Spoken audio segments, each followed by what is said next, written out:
So hey guys welcome back to a new video on RS play super. और जैसा कि आप title पढ़कर जान गए हो कि हम यहाँ पर वन पीस के लीक स्टोरी के बारे में बात करने वाले हैं। सबसे पहली बात आपके मन में ये बात आ रही होगी कि क्या ये स्टोरी रियल है, क्या सच में ये वन पीस के लीक्स है, क्या ऐसा हो सकता है। तो देखो, जितना मैंने अभी तक वन पीस देखा, जितना मैंने इस एनिमे को एनालाइज किया है, आई थिंक आप मेरी बात मान सकते हो, क्योंकि मैं इसको पिछले 3 साल से पढ़े ही जा रहा हूँ। मैं घोल के पी गया वन पीस, और एंड मांगा रिव्यू करते करते मेरे दिमाग में एक चीज आ चुकी है कि आखिर ओडा किस वे में अपनी स्टोरी को लेके जाना चाहते हैं। समटाइम्स ओडा सेंसे चीजें ऐसी अनएक्सपेक्टेडली कर देते हैं जो कि आप इमेजिन नहीं कर पाओगे। For example the reveal of Hito Hito no Mi. आप में से कितने ही लोगों ने सोचा होगा at the start of last year, यानी कि जनवरी 2022 में, कि लूफी का devil fruit Hito Hito no Mi model नहीं कहा होगा? किसी ने नहीं। अभी वन पीस को खत्म होने में करीब 3 से 4 साल हैं, एंड हो सकता है उससे भी ज्यादा, क्योंकि ओडा सेंसे ने अपने एक इंटरव्यू में बताया था कि भले ये लास्ट सागा चल रहा हो, बट वन पीस इतनी जल्दी नहीं खत्म होने वाला। सो क्या ये पॉसिबिलिटी है कि वन पीस के एक्चुअल स्टोरी का पार्ट लीक हो गया? उसके लिए हमें इन लीक्स को थोड़ा सा एनालाइज करना पड़ेगा। लेकिन यहाँ पे सबसे पहली चीज यही आती है कि भैया ये लीक्स आ कहाँ से रहे, कौन है वो महान आत्मा जिसको वन पीस के बारे में सब कुछ पता चल गया। सो रेडिट पे एक बंदा है जिसकी आईडी है गो डी रॉजर के नाम से, एंड यही वो बंदा जो कि ऐसे कई सारे लीक्स और फ्यूचर स्टोरी लाइन वगैरह पब्लिश कर रहा है। करीब 50 पार्ट की ये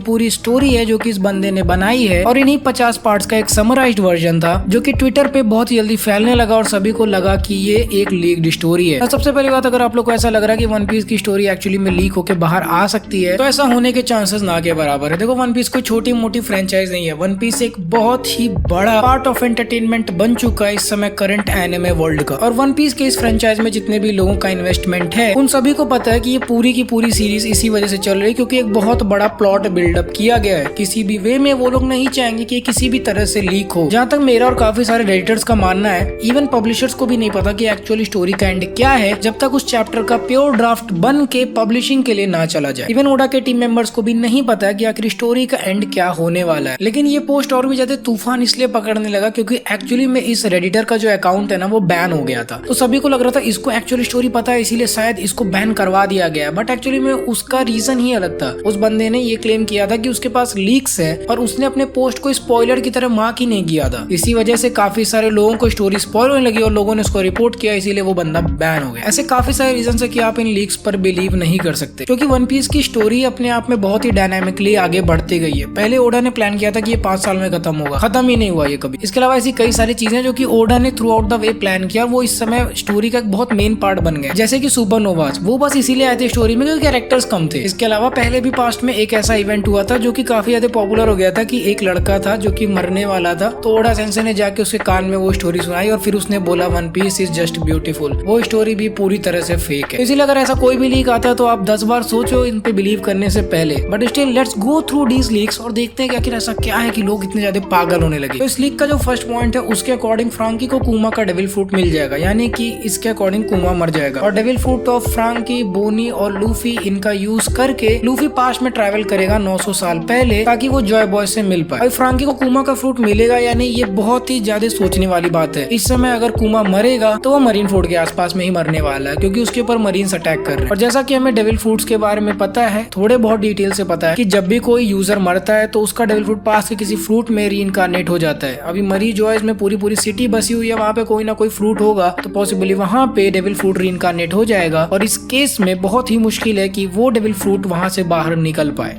इसके बाद हमें बताया जाता है कि लूफी जब टाइम में पीछे जाके जिस जॉय बॉय से मिला है उसका नाम है ड्रायस, और ये बंदा एंशिएंट किंगडम का एक प्रिंस है। ये ईमू का छोटा भाई है और इन दोनों के बीच में कॉन्फ्लिक्ट हो गया था क्योंकि वो नहीं चाहता था कि उसका छोटा भाई किंग बने। इसीलिए ईमू ने 20 अलग अलग किंग्स के साथ मिलके, जो कि बाद में वर्ल्ड गवर्नमेंट बनाएंगे, उनके साथ मिलकर उसने एंशिएंट किंगडम को डिस्ट्रॉय कर दिया और काफी छोटे छोटे आइलैंड्स में उनको डिवाइड कर दिया। अब ऑल्दो ये चीज सुनने में बहुत कन्विंसिंग लग रही है, बट ऐसा इसीलिए क्योंकि कई सारी स्टोरीज में आप यही सेम चीज देखोगे कि बड़ा भाई नहीं चाहता कि छोटा भाई किंग बने। और वन पीस की स्टोरी कभी इस वे में नहीं लिखी जाती कि एकदम ही कन्विंसिंग टाइप की वो आपको लगे। जैसे कि अभी तक सभी लोग यही मान रहे थे कि रेलिंग बहुत ही स्ट्रॉन्ग है, लेकिन फिर बाद में आके रेलिंग ने कंफर्म किया कि बेंच उसको ब्लैक बियर्ड पेल के चला जाएगा। और हर बात के लिए गमगम नोमी सबसे अच्छा एग्जांपल है, क्योंकि वो भी किसी ने एक्सपेक्ट नहीं किया था और ना ही कोई कन्विंस हो रहा था कि ये वो डेविल फ्रूट नहीं हो सकता। इसके बाद कुछ गॉड्स की बात होती है, जैसे कि सन गॉड लूफी है, रेन गॉड ड्रैगन है, अर्थ गॉड कोई और है, और फॉरेस्ट गॉड एक वुमेन है, ना कि एडमिरल ग्रीन बुल। ये चीज हमने काफी समय से देख रखी है बहुत सारे फैन थ्योरीज में, और ये एक फैन थ्योरी से ज्यादा कुछ भी नहीं है, क्योंकि कुछ इंस्टेंसेस से ये चीज प्रूव किया जा सकता है कि सन गॉड भी एक टाइटल है जो कि किसी कैरेक्टर को दिया जाता है, जस्ट लाइक जॉय बॉय। हम काफी समय से ये चीज वन पीस में एज्यूम करके चल रहे कि लूफी किसी जॉय बॉय का रीइंकार्नेशन नहीं है, लेकिन फिर भी अगर जुनिशा ने लूफी को जॉय बॉय का नाम दिया है तो इसका मतलब यही है कि ऐसा इसलिए है क्योंकि लूफी के अंदर वो क्वालिटीज हैं जो कि जॉय बॉय में थी, और ऑल्सो क्योंकि उसके पास उसका डेविल फ्रूट है, नॉट बिकॉज वो सन गॉड बन चुका है। इसके बाद बात होती है कि मरी जॉयज में जो ट्रेजर है वो एक्चुअली में एक बहुत बड़े स्ट्रॉ हैट के पीछे छुपी हुई बैटरी है। इसको इसलिए कोल्ड रूम में रखा जाता है ताकि बैटरी लीक ना करे। अभी ये चीज सुनने में बहुत ही साइंटिफिकली कन्विंसिंग लग रही होगी, बट ऐसा बिल्कुल भी नहीं है। बैटरी की साइंस कुछ इस तरह से है कि भले ही आप बैटरी को स्टोर करना चाहते हो, लेकिन बैटरी को कॉन्स्टेंटली चार्ज और डिस्चार्ज करना चाहिए, वरना बैटरी खराब हो जाएगी। इसके अलावा जो कोल्ड क्लाइमेट वाली चीज की बात हो रही है, तो यहाँ पर अगर टेम्परेचर आप कम करोगे तो बैटरी के अंदर जो केमिकल रिएक्शन होना है वो भी धीरे धीरे होगा, इसीलिए टाइम के साथ वो बैटरी उतना परफॉर्मेंस नहीं दे पाएगी जितना उसको देना चाहिए। तो साइंटिफिकली भी ये चीज सेंस नहीं बना रही है। बैटरी का एक ऑप्टिमल ऑपरेटिंग टेम्परेचर होता है, इसके अलावा उसका एक पर्टिकुलर टाइम होता है जब तक वो ठीक से काम करेगी। तो यहाँ पे बैटरी वाला कॉन्सेप्ट मुझे कन्विंसिंग नहीं लग रहा है। इसके बाद ये बताया जा रहा है कि गोरो से साबो से इसलिए हेट करते हैं क्योंकि उसने फायर यूज किया था मरी जॉयज में, जिसकी वजह से टेम्परेचर उस रूम का बढ़ गया। लिटरली इस बात का यार मुझे समझ में नहीं आ रहा कैसे इसको तुम लोग लीक मान रहे हो। गोरो से इस बात से तो गुस्सा हो ही नहीं सकते कि एक नॉर्मल पायरेट ग्रेड का आदमी उनके एरिया में घुस गया और उनके जो चमचे हैं जिनको वो खिला पिला के इतना बड़ा कर रहे हैं, मरीन्स की बात हो रही है यहाँ पे, वो उसको रोक नहीं पाए। तो यार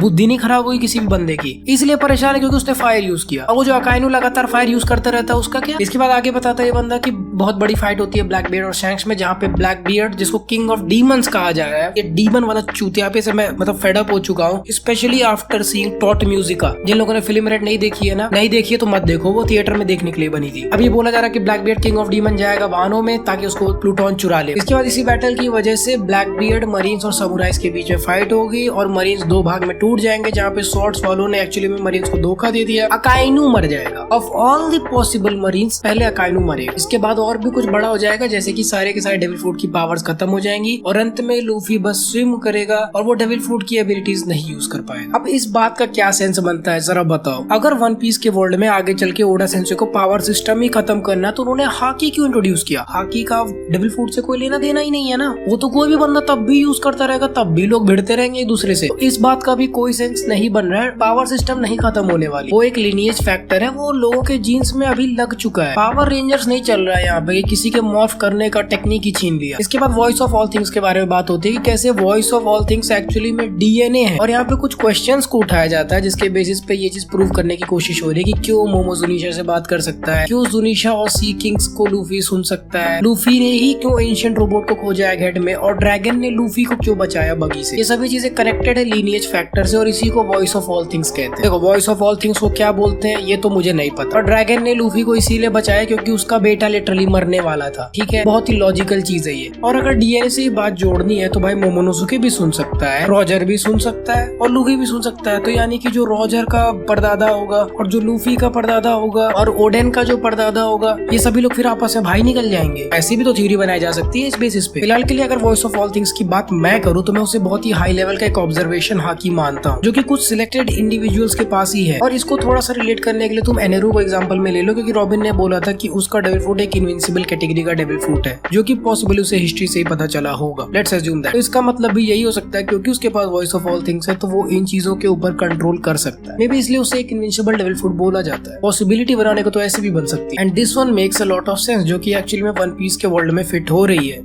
इसके बाद इस थ्योरी के अकॉर्डिंग वर्ल्ड सेंचुरी के दौरान यूरेनस नाम की जो शिप है वो एंशिएंट किंगडम में क्रैश कर जाती है, जिसकी वजह से एक बहुत बड़ा फ्लड आता है और कॉन्टिनेंट पूरा का पूरा टूट जाता है और कई सारे आइलैंड्स बन जाते हैं। कॉन्टिनेंट टूटने की वजह से बहुत सारा डस्ट आ जाता है एटमॉस्फेयर में, जिसकी वजह से सन के रेज आना रुक जाते हैं, इसीलिए 100 ईयर्स की वर्ल्ड सेंचुरी बन जाती है। इसके बाद दुनिया इंतजार कर रही होती है कि सन गॉड दोबारा कब आएगा, 900 साल बाद। इसके बाद शैंक्स के बारे में भी एक बात होती है कि शैंक्स कैसे फिगारो लैंड फैमिली का एक मेंबर है। तो फिगारो लैंड फैमिली अगर आपको नहीं पता तो इसको वन पीस फिल्म रेड में बताया गया था कि ये एक नोबल्स की फैमिली है, यानी कि सेलेस्टियल ड्रैगन्स की फैमिली है, जिससे शायद ऊटा बिलोंग कर सकती है। तो फिल्म रेड में एक्चुअली हुआ गया था कि 5 एल्डर्स ने ऐसे स्पेकुलेट किया था कि कहीं ऊटा कोई फिगारो लैंड फैमिली की बेटी तो नहीं है, मतलब कहीं वो कोई सेलेस्टियल ड्रैगन तो नहीं है जिसकी वजह से उसके ऊपर ये मरीन्स अटैक नहीं कर रहे हैं। तो ये चीज उनके दिमाग में इसलिए आई क्योंकि शायद वो शैंक्स से, तो ये चीज उनके दिमाग में इसलिए आई क्योंकि वो शैंक्स से रिलेटेड थी। खैर इस चीज को मैं गलत नहीं बोल रहा हूँ क्योंकि देयर इज अ पॉसिबिलिटी कि शैंक्स एक सेलेस्टियल ड्रैगन हो सकता है, काफी सारी फैन थ्योरीज हैं, बट अभी शैंक्स एक सेलेस्टियल ड्रैगन होना बहुत ही ज्यादा प्रेडिक्ट प्रिडिक्टेबल लग रहा है, तो आई डोंट थिंक कि ऐसा कुछ होगा आने वाले टाइम में। ऐसा हो सकता है कि शैंक्स किसी ऐसे बंदे का दोस्त हो जो कि सेलेस्टियल ड्रैगन में हो सकता है, या पॉसिबल उसके फैमिली में से कोई हो, बट अभी इसके बारे में कोई भी कॉन्फर्मेशन नहीं है। तो यहाँ पर आगे इस बंदे का क्या कहना है कि शैंक्स का कोई रिलेटिव है जो कि अर्थ गॉड है, और अब ये अर्थ गॉड ईमू के साथ मिलकर काम करेगा, और इसके बाद एनेरू वापस अर्थ पे आ जाएगा। फिर उसको वर्ल्ड गवर्नमेंट पावर प्लांट की तरह यूज करेंगे ताकि वो यूरेनस को लॉन्च कर पाए, लेकिन फिर वो लूफी के अलायंस को भी ज्वाइन करेगा। बिग मॉम और काइडो भी आगे चल के लूफी के अलायंस को ज्वाइन करेंगे, क्योंकि हमारे जो एनिमीज है वो कुछ ज्यादा ही खतरनाक है। तो यहाँ पे ईमू, ब्लैकबियर्ड और अर्थ गॉड एक साथ काम करेंगे, और दूसरे साइड से सारे के सारे पायरेट्स मिलके इनके साथ फाइट करेंगे। सो गाइस, अभी आपको मोटा मोटा आइडिया लग रहा होगा कि आखिर ये पूरा फैन थ्योरी और लीक वाला सिस्टम क्या है। ऐसे इसमें एक अकाइनो की भी स्टोरी आपको देखने को मिलेगी, इसमें अकाइनो को बचपन में बहुत बुली किया गया है, इसीलिए वो एब्सोल्यूट जस्टिस को फॉलो करता है। अभी ये वाली स्टोरी हमने ऑलरेडी एक बार देख ली है। खैर, अगर मैं इस फैन थ्योरी के एक एक पार्ट को एक्सप्लेन करूंगा तो ये वीडियो बहुत लंबी हो जाए, क्योंकि लिटरली 7,500 वर्ड से भी ज्यादा की है ये पूरी की पूरी फैन थ्योरी। बट स्टिल, अगर आप चाहते हो कि इसे एक फैन थ्योरी जैसा कवर किया जाए तो आप मुझे कमेंट कर सकते हो, और मैं इस पे एक वीडियो जरूर बनाऊंगा। बाकी आपकी क्या राय इन लीक्स को लेके मुझे कमेंट्स में जरूर बताओ। जहां तक मुझे लगता है वन पीस की जो बैक स्टोरीज है और वन पीस की जो करंट स्टोरी आगे चल रही है उसे इतनी आसानी से प्रिडिक्ट नहीं किया जा सकता, क्योंकि चीजें बहुत ही ज्यादा चेंज होती रहती है। और रही बात मेन स्टोरी लाइन के लीक होने की, तो वो मैंने आपको बता दिया कि क्यों इसकी हाइप बहुत ज्यादा हो रही थी, बिकॉज वो बंदे को बैन कर दिया गया था। और जहां तक वन पीस की बात रही, तो वन पीस कोई छोटी मोटी फ्रेंचाइज नहीं है, वो बहुत बड़ी फ्रेंचाइज है। अगर इतने आसानी से उसका कोई भी पार्ट लीक हो जाता है तो दुनिया से पहले जापान में गांड फट जाएगी लोगों की। तो दुनिया से पहले जापान में जो लोग उसको मैनेज कर रहे हैं उनकी गांड फट जाएगी। अब एवेंजर्स का सीन याद कर लो। एवेंजर्स जब अपने प्राइम पे था, उसकी इतनी हाइप थी 2019 में, उसकी स्टोरी नहीं लीक हो पाई, जबकि सारे के सारे एक्टर्स लगातार सोशल मीडिया यूज करते थे। तो अगर कोई भी बड़ी फ्रेंचाइज हो तो इतना आसान नहीं है कि उसकी स्टोरी ऐसे ही लीक हो जाए। अगली बार अगर आपको कोई भी यूट्यूबर बोलता है कि स्टोरी लीक हो गई, ये हो गया, और बहुत कन्विंसिंग लग रहा है, तो आप अपना रिसर्च कर सकते हो, या फिर मुझे कमेंट सेक्शन में बताओ, मैं उस पर एक वीडियो बना सकता हूँ। मेरी वीडियो लेट आने का रीजन यही है क्योंकि मैं पहले से ही नहीं एक्सेप्ट कर रहा था कि ये कोई लीक वगैरह है, और अगर है भी तो मुझे नहीं पढ़नी थी। बट चलो ठीक है, अगर आप लोग को वीडियो पसंद है तो वीडियो लाइक करो, चैनल को सब्सक्राइब करो, और ऐसे गजब से वन पीस वीडियोस को एंजॉय करने के लिए बेल आइकन जरूर प्रेस कर देना। मैं आपसे मिलूंगा अगले वीडियो में। So until the next video, play on.